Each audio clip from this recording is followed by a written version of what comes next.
capital Pty Limited, then it says by. It seems to me that there was meant to be something along the lines, along by or below by, but before who warrants that he, she or he is duly authorized. And then below that, then there should be a full name and so on. Now, no name or signature appears alongside by. Correct. And no name or signature appears before by and who warrants. But there is a full name provided under who warrants, and that's the full name. Indeed. No, it may be that there was just a misunderstanding of what was meant to happen here. But one just has somebody who has put in a full name. Indeed. There's no signature as such, which might not legally mean any difference if it's the same person who wrote his or her name. But I just noticed Indeed. that there seems to be something there. Chair, I will specifically make a note of that because we will be having evidence from Mr. Mahlangu. Yes. So it is indeed he who can likely clarify this aspect for us. Yes. For present purposes, just working off the text of it, Yes. notwithstanding the concern you raise with respect appropriately because there is no signature, the only thing we do see here is some acknowledgement from a person indicating to be authorized as a director of BNP on the date the 3rd of June 2016. I'd say that's the high watermark of what we can make of the document. Yeah, no, look, if to the extent that the person who put his name here is Mr. Mahlangu, it would be difficult for him to indicate what purpose he put his name here for other than to accept. Indeed. Yeah, so it might just not have been done in the manner that was really contemplated. Precisely. But the purpose must have been then to accept. Indeed. Yes. Indeed. And then let's go to the page that I missed. Indeed. It's over the next tab, Chair, which is 47, and it's page 494. Yes, I've got it. I missed what the two of you were talking about there. I apologize because my mind was still on the other page. Maybe Chair, let me go over that again, if I may. Yes, please. What I was seeking to explore with Ms. Stimpel is we now have a letter. This is at 494, which is dated 25 May 2016. And it's a letter that, Ms. Stimpel, you then refer to at paragraph 108 of your affidavit, which is at the bottom of page 19. And it's a letter which begins, "We acknowledge with thanks the award of this mandate and hereby graciously accept it." So this seems to be, at least on its face, an earlier acceptance than the one that we saw dated 3 June. But it goes on in the same breath as graciously accepting the mandate to start talking about what would happen if there is a cancellation of the mandate. And you will pick that up in the penultimate paragraph of that letter, where the following is recorded. They say this is to ensure, they've been talking about the efficient funding package that they're wanting to obtain.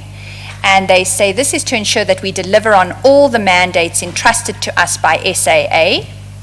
Accordingly, should SAA decide to unilaterally terminate our services ahead of us fulfilling our mandate, for whatever reasons, on any matter outside of our control, a cancellation fee of 50% of all the fees as per our proposals to SAA shall become due and payable in 5 working days following the cancellation notification date, looking forward to our partnership with SAA in ensuring its successful turnaround of its business.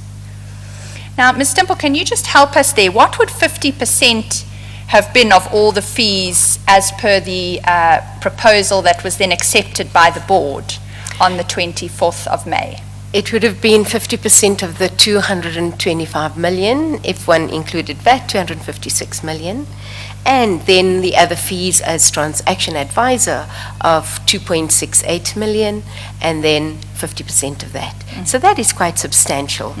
So the actual amount would be how much, 50%? We'll have to do a quick About calc, 112 million plus another 2 is 114 million, Yeah, right? almost, Yeah. yeah. Excluding VAT. Okay. Talking about, yes, in the order of about 115 million. Is that right, Ms. Correct. Stimpel? And I see that, Ms. Hofmeyer, that the date of that letter is the same as the date of the other one that Indeed. we're talking about. Indeed. Yeah. The Okay. curiosity is, Yeah. though, that on the actual letter of award, the signified acceptance is dated a matter of days later, the 3rd of June.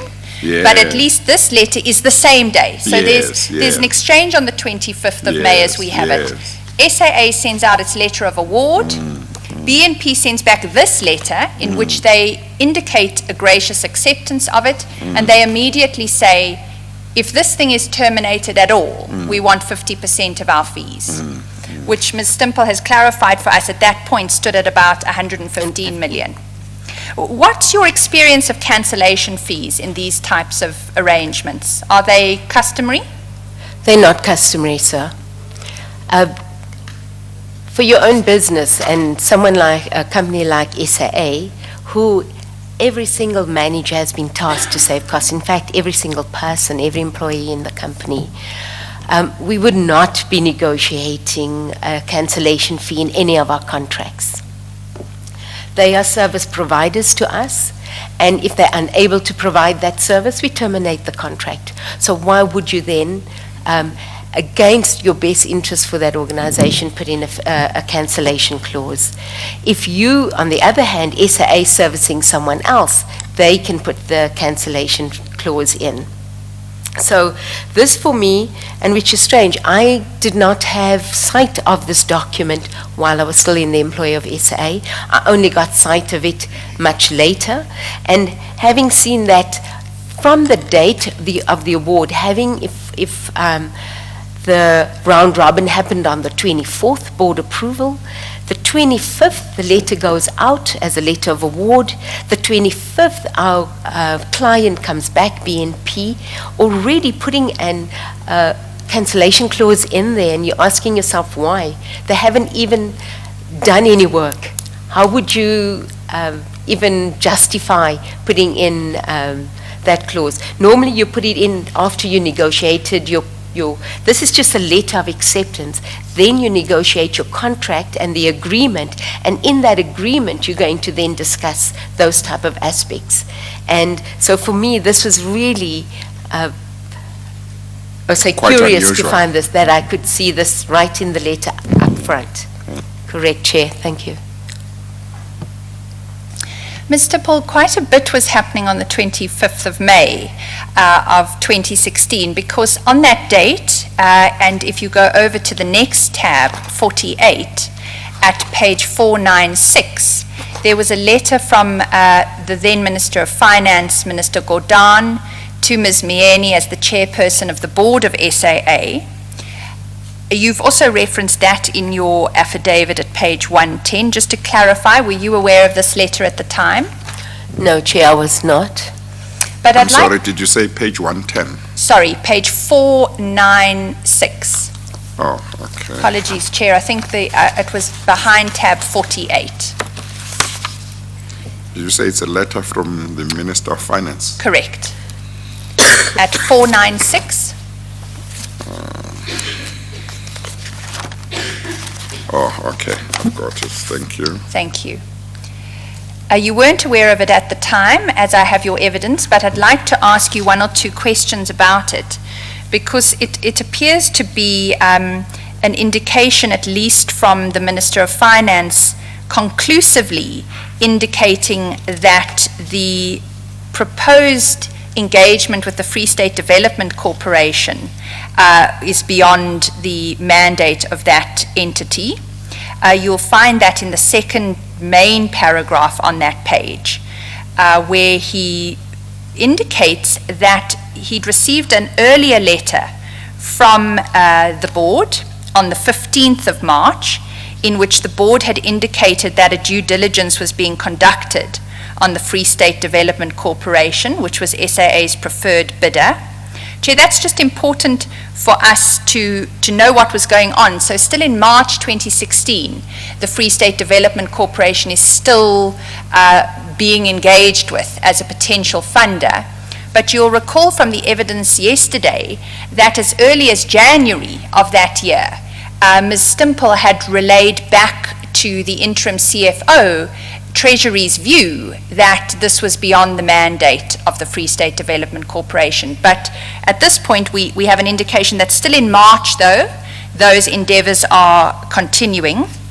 And then it goes on, the letter, to say, in the last few days, I've received a letter from the member of the Executive Council for Finance in the Free State Province, reporting on an investigation conducted by the Provincial Treasury regarding the loan offer for 14 billion from the FDC to SAA. It says, based on the investigation, it is evident that the process of obtaining funding from FDC contains material flaws. Even if these could be resolved, the process would be protracted and SAA would be unlikely to be able to secure the financing within the required timeframes to settle the maturing debt. And then it's the last paragraph that I'd like to have your comment on. What the Minister concludes with is that, consequently, I have concluded that SAA was unable to conclude the debt consolidation within the specified deadline. Therefore, I request SAA to immediately begin the process of refinancing or rolling over the 6 billion in guarantee debt maturing in June and July 2016 into longer-term debt. This process must be finalized by 31 May 2016, as per my original letter. What do you understand that to be conveying to the Board of SAA? What I understand there, Chair, is that the Minister of Finance is directing the Board of SAA, saying that we've noted you have not been able to do the debt consolidation, which we've confirmed throughout the process, and therefore to continue rolling our debt over. With the refinancing means finding other funders. If, for instance, a Standard Bank does not want to continue with the funding, we get a Citibank or a Standard Chartered or a FNB, or you roll it over with the same bank, and which we have been doing the past years in the same process. And so they were directing us to continue that process, seeing that the debt consolidation was not happening. Thank you, Chair. And just in terms of figures, the debt consolidation was really what the 14 or 15 billion was aimed at, was it not? Yes, at the time it was roughly about 14 billion. If we look at the letter, the date of the letter, in May, correct. And that was also the extent of the full guarantees. Yes. So it was backed 100% security with government guarantees. Thank you. And then I'm sorry, was it two different things, 14 billion and 15 billion, or was it one thing? The 14 billion, sir, is, Chair, is the amount of the government guarantees that the National Treasury has given SAA. The round figure of it, because it's 14 point some odd amount, the 15 billion was the round figure for the debt consolidation. Oh, okay. Correct. Thank you, sir. it's difficult when you've got 1 billion floating around Exactly. to be sure precisely where to Because locate now it. some correspondence talks about 15 billion, others 14, so you get confused. No, I agree and noted, Chair. Okay, all right. Ms. Stimpel and Chair, just for record purposes, but I'm not suggesting we go there. That letter that the Minister of Finance refers to, having received from the board of the 15th of March, is the next annexure, but it records correctly, as the Minister records it, that in March there is still a due diligence being engaged upon in relation to FDC. But I'd like to then move on from there to another letter in the sequence. Chair, this is a letter which appears at page 503 under tab 50. It's a letter again from BNP Capital addressed to Peter is the recipient at 503. Ms. Stimpel, again, I take it you were not aware of this document at the time? No, Chair, I was not aware of this document. Chair, from this That point time. on in Ms. Stimpel's affidavit, I'm sorry, Yes. that's at page 503. 503. Let me get there first.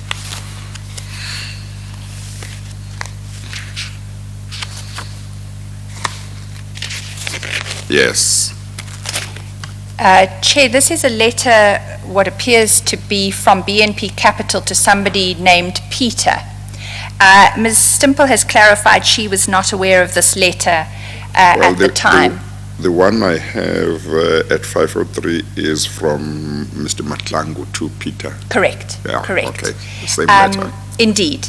Mr. Mahlangu being the representative of BNP Capital, whom we've seen on the other letters. Chair, Ms. Stimpel's affidavit, in some parts from now on, deals with this correspondence, which was given to her by the investigators of the Commission. We have subsequently engaged with Mr. Pieter van der Merwe, who is the addressee of this letter, and he is in fact the witness giving evidence later today. Okay. So it is my okay. suggestion that we pass over those aspects with Ms. Stimpel. Yes. We'll engage them directly with Mr. van der Merwe. That's fine, that's fine. Thank you. Thank you. I'd then like to move, Ms. Stimpel, in your affidavit to page 21, because we are going to skip over those letters. We'll engage on them further later in the day with the next witness. But I'd like to come to paragraph 115 on page 21 of your affidavit.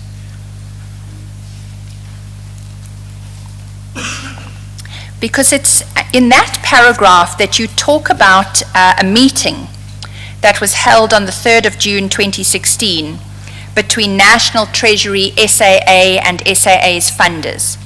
Can you please tell us about that meeting? Did you attend it? Yes, I did.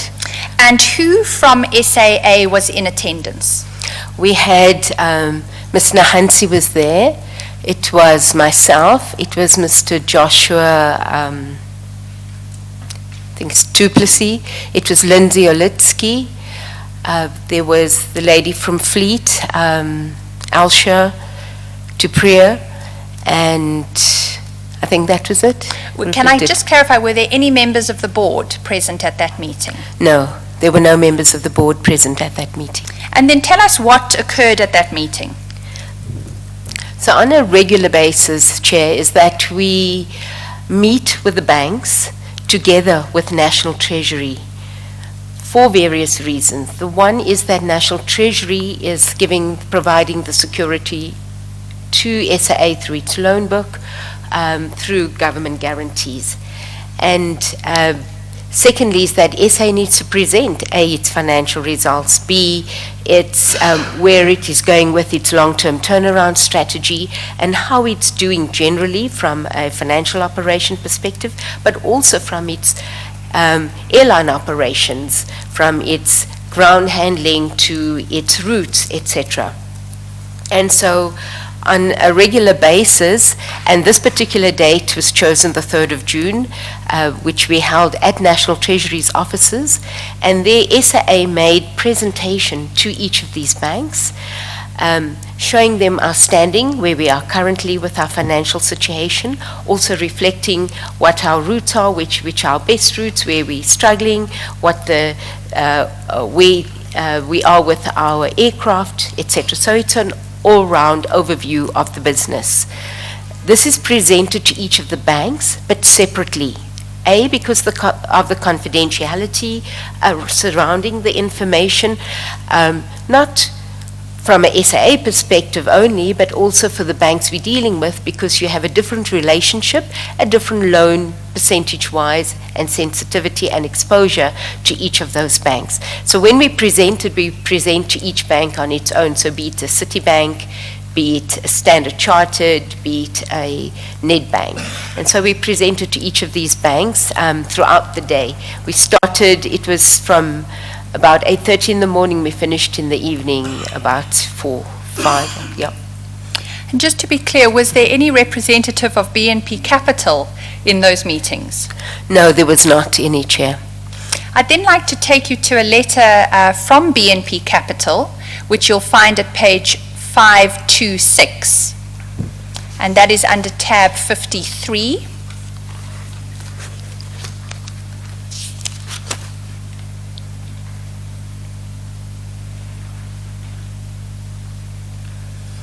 Now that is a letter, as I have it, from BNP Capital to South African Airways. It's a 3-page letter. Chair, it's a letter we will return to this afternoon in the evidence, but there is a reference to this meeting in the first paragraph on the first page on the 3rd of June 2016 between National Treasury, SAA and SAA's funders. And then it appears to record the key points of those meetings. Do you see that, Ms. Stimpel? Yes, I do. And those points 1, 2, and 3, are those some of the points that were covered during the meeting? Yes, correct. Okay, thank you. Do you know how BNP would have learnt of the contents of those meetings? I actually do not know, because this was only the team that were working, obviously, at SAA, and then presenting directly to the banks. For BNP to have got this information had to be someone who was part of the team that was present on the day. Does it surprise you that they were given this information? It does surprise me. It should not have been told to BNP.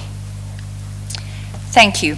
I'd then like to focus on the second page of that letter, which you'll find at 527. That is where there is a heading GRISAG AG, the entity whose director will be giving evidence later.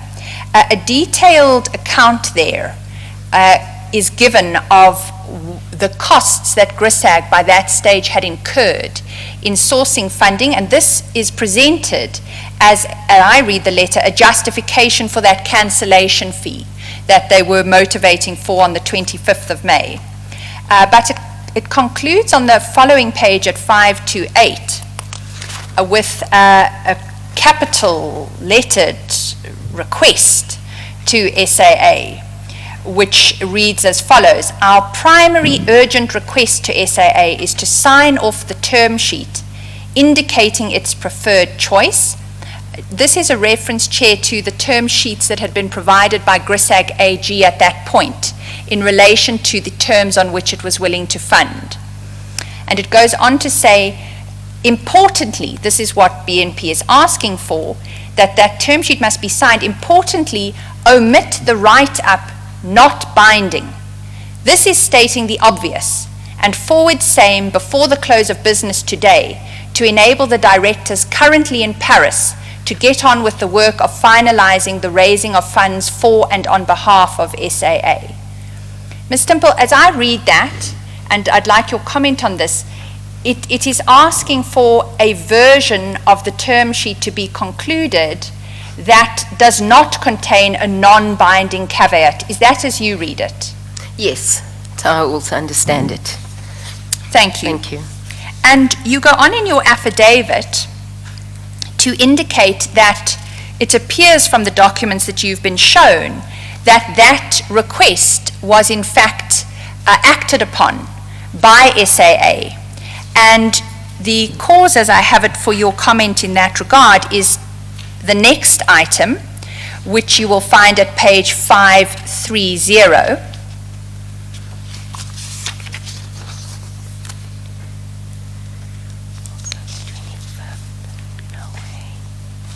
What is that document, Ms. Stimpel?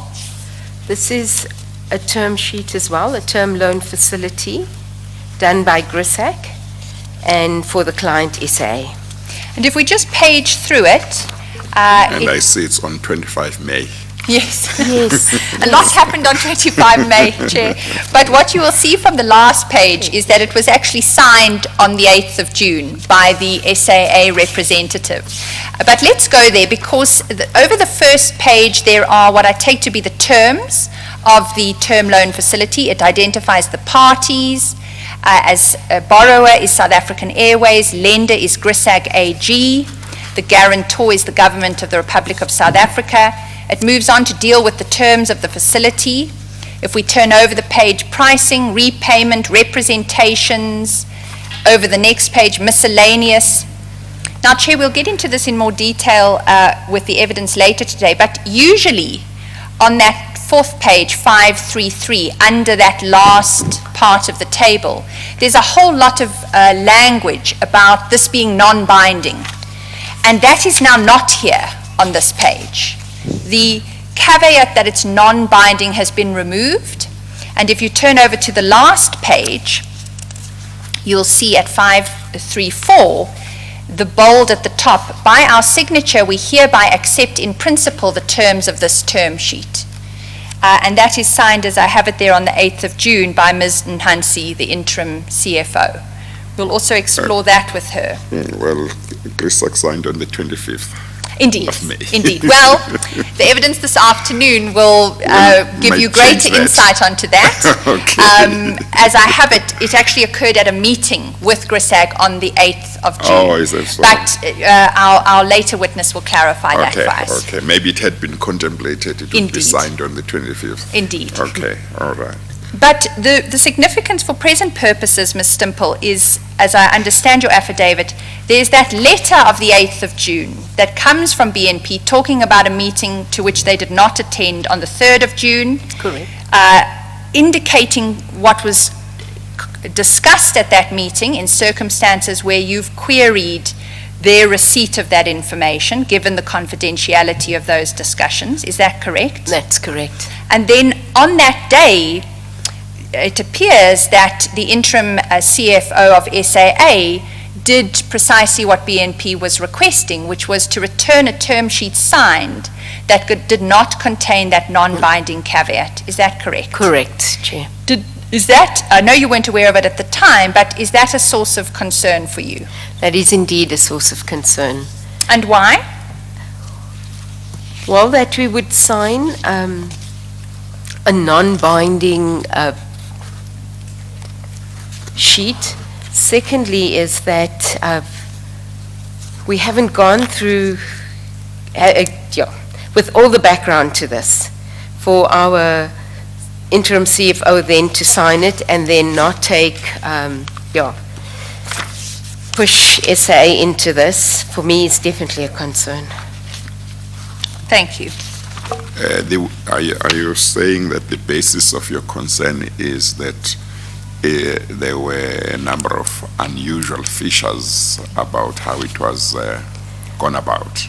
The whole process from the start, when we Yes. already started with, through the initial process of procurement, getting the FTC, then finally we come now to the BNP. I'll tell you where my main concern is, if I can be more specific rather, Yes. in that SAA engaged BNP as a transaction advisor. Then they changed it to sourcing of funds now. And so the agreement now is done through GRISAG, who is going to be providing the funds. And just looking at this, you'll see now GRISAG is offering a 3.5% in their fee, that, but they're adding 1% payable on each drawdown as SA takes out the money, depending. So there's even more issues as one looks at this, that if you start calculating the cost would incur. And I'm not sure if that was thought through, because then you would say, my final cost, once you agree, you would also look at your final cost. Yes. We've seen previous BAC scorecards or checklists, you'll recall from yesterday, that requires all sorts of things like risk assessments to be done, financial impacts to be done. Are those the sorts of processes that you would want to see occurring before conclusion of this type of in-principle agreement? Yes, and especially from a term sheet of funding. We've got others from Standard Bank, ABSA, etc.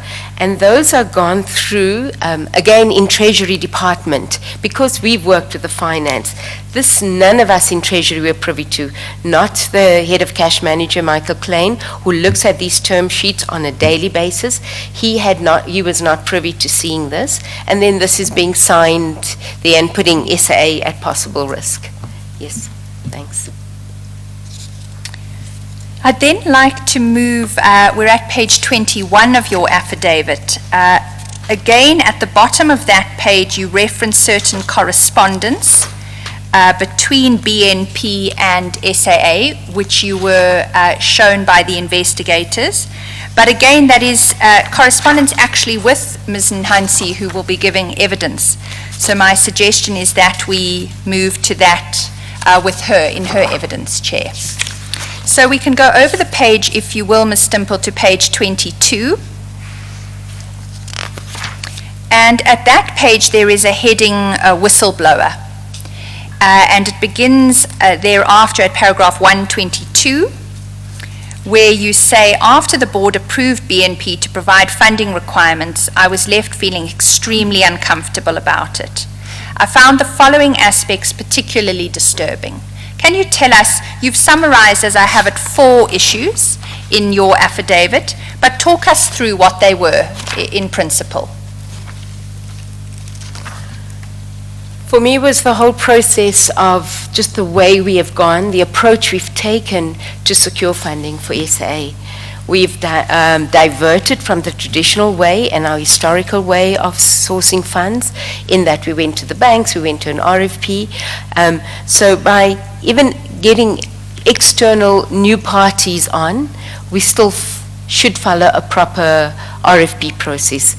What we've done is we've added in names, we've then brought in a transaction advisor, changed the scope of it to widen it to source funds, hereby also going against the scope of 50. If you're changing the scope, it's only 15% of costs, which is far more, so we've already gone against that.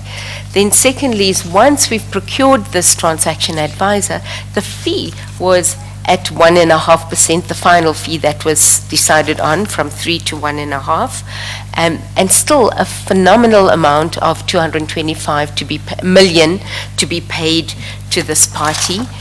And the fact that Treasury Department was not involved in this made me feel totally uncomfortable, and I felt that I needed to do something about it.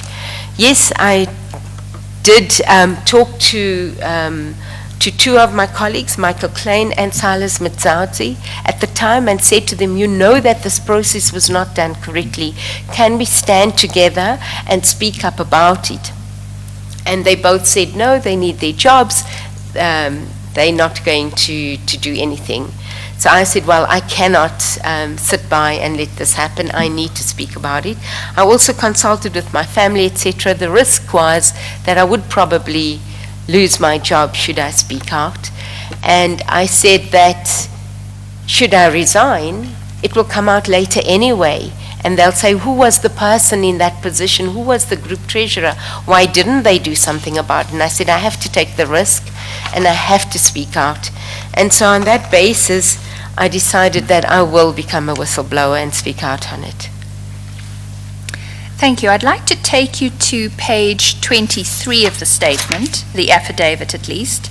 At the bottom of that page, at paragraph 124, well, around the middle, you talk there about really, it's a reference back to your first steps, I take it, as a whistleblower, which was the WhatsApp message that you sent when you were on the pilgrimage in France.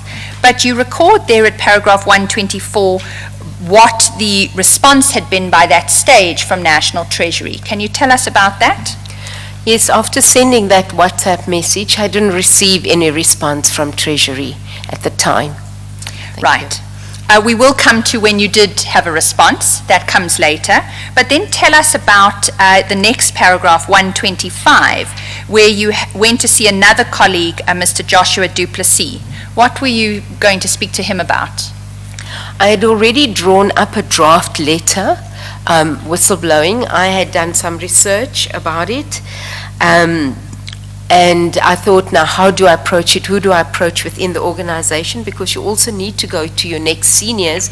And for me, my next best senior would be my boss, who was at the time Ms. Nhansi. And I was reporting about her going ahead with the BNP and not being open to listening what I had to say, not being open to hold back the RFP, or just open the RFP or start a new RFP, but rather go ahead with the BNP and with the fees that we were going to pay BNP.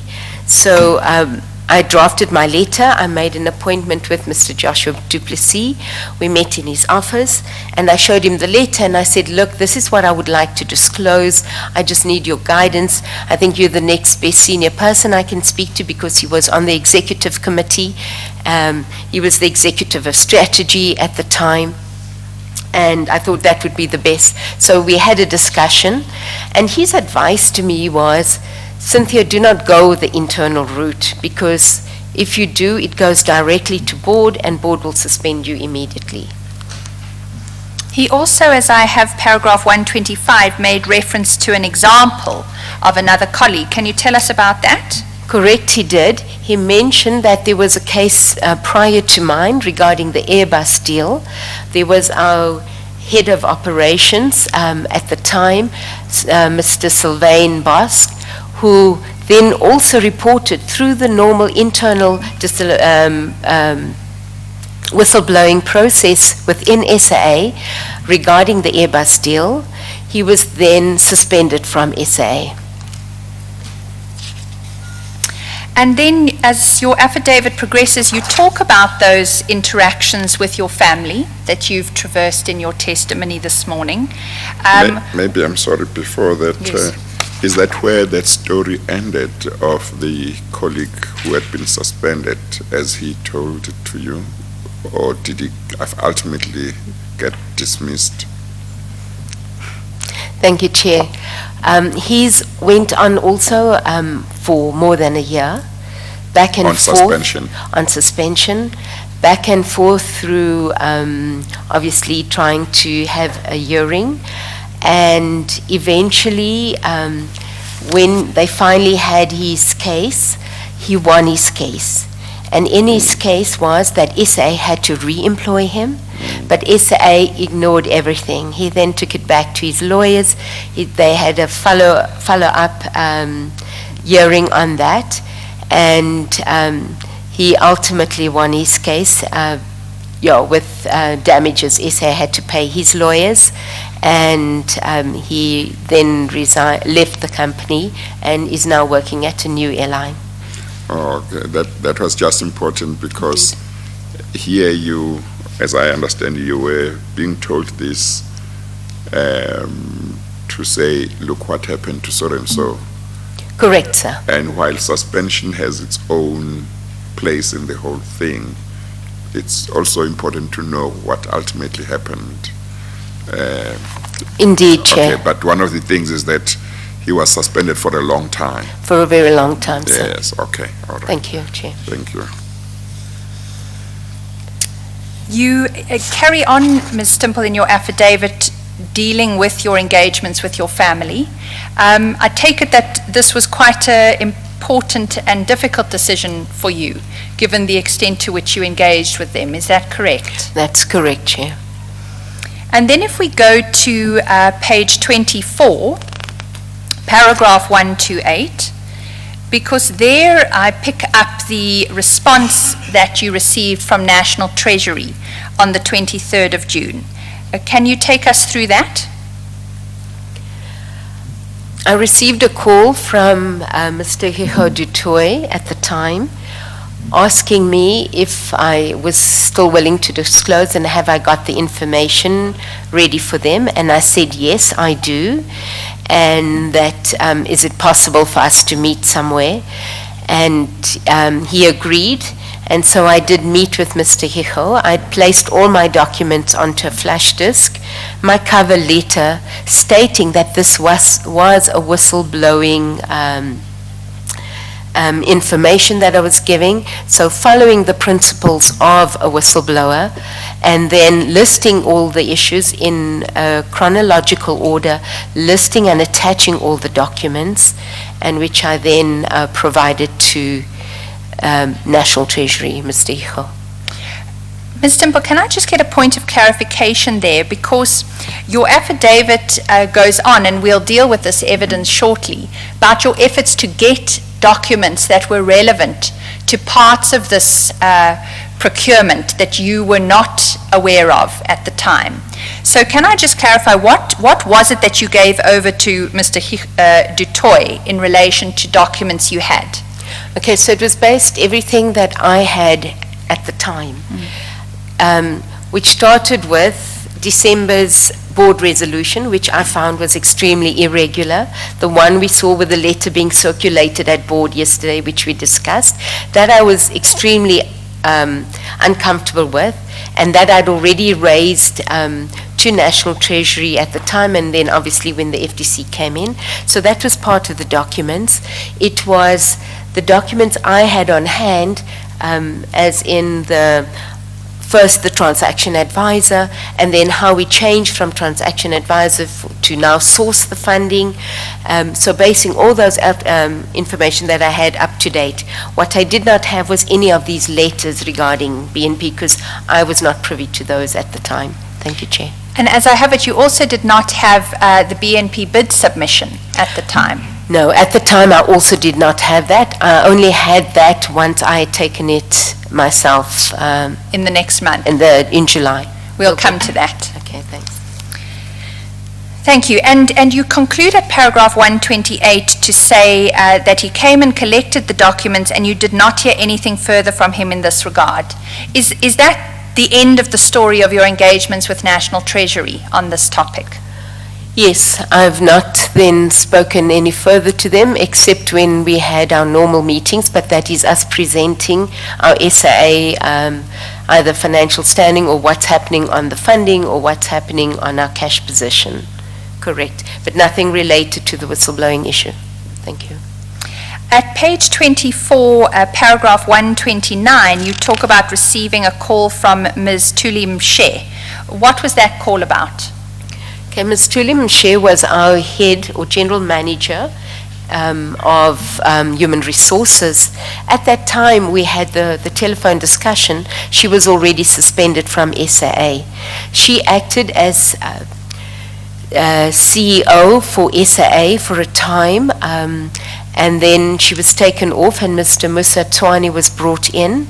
She was then brought back to GM HR and subsequently was suspended. And so I kept in contact with Ms. Mshe more because I was concerned about our colleagues that were getting suspended. And she was one of the staff I reached out to when I told her that I would like to whistleblow. So on this particular day, she returned my call and we spoke. And I also indicated to her that I intended to whistleblow, and I gave her the background to all the information that I had and why my concerns were so relevant and why it needed to be done. And she then gave me advice as well and said, report to National Treasury. So I said, I have done that. And she said, report to the Public Protector, and also then gave me an additional number. She said, OUTA, who's normally involved with ETOLs, have changed their mandate and looking at any abuse of taxpayers' money. And she gave me a contact number to phone. Thank you, Chair. And as I understand your evidence in the affidavit, you did follow suit on both of those legs, both the Public Protector and OUTA. Can you explain what you did in that regard? Thank you. Yes, I did that, Chair. So I first started with the Public Protector because I'd actually saved a flash disk which I thought I could go over to the offices and give it. But then I Googled and to the website, and I came up with, it led me to the Corruption Watch website. And in there it said type out your query, which I did. I typed out the query, which was actually limited, so it wouldn't a limited amount of letters or words you could use. So I had to reduce it, and I was quite brief in saying that I have a matter of urgency which I'd like to whistleblow on. I gave my details, my cell number, my email, etc. And I said I'm prepared to whistleblow on that. And I gave a rough essence of the matter being that this is the amount and this is the company SAA, etc. I did receive an acknowledgement from the email saying thank you for your inquiry, we will get back to you. I didn't get anything back from them. I was waiting, and the next step was the telephone number I had from Ms. Mshere was Wayne Devenage from OUTA. I called him and told him that I have a matter which I'd like to disclose, and he said to me, well, let's set up a meeting, and we'd set up a meeting for the 1st of July. Thank you, Chair. Ms. Stimpel, you appear from the evidence that you've given to have regarded this matter as urgent. Why was that? My concern was that we were going to pay out 225 million for obtaining the funds. So yes, I was fully aware that SA needed the funds, and at the same time we were paying expensive debt and rolling it out, but it shouldn't have cost us 225 million. And I felt it is my duty, as a SAA employee, but also as a South African citizen, to be mindful of not wasting money, of not just being part of the process that everyone was engaging in, as we read newspapers throughout the time, that money was just being wasted on unnecessary procurement transactions for little gain and value to the organization. So I felt if there was anything that I can do to either stop this or prevent this from happening, I was going to do it. Thank you, Chair. And at page 25, paragraph 131, you reflect on that meeting you had with OUTA on the 1st of July. What happened in that meeting, and then what steps did you take back at SAA thereafter? So we had, I had handed over my, the flash disk with all the information. There was a team there with Mr. Devenage and his team from OUTA. They had gone through, they had their laptops, they had gone through all the information, and they asked a lot of questions as we were going through, obviously, and then asked me if I had seen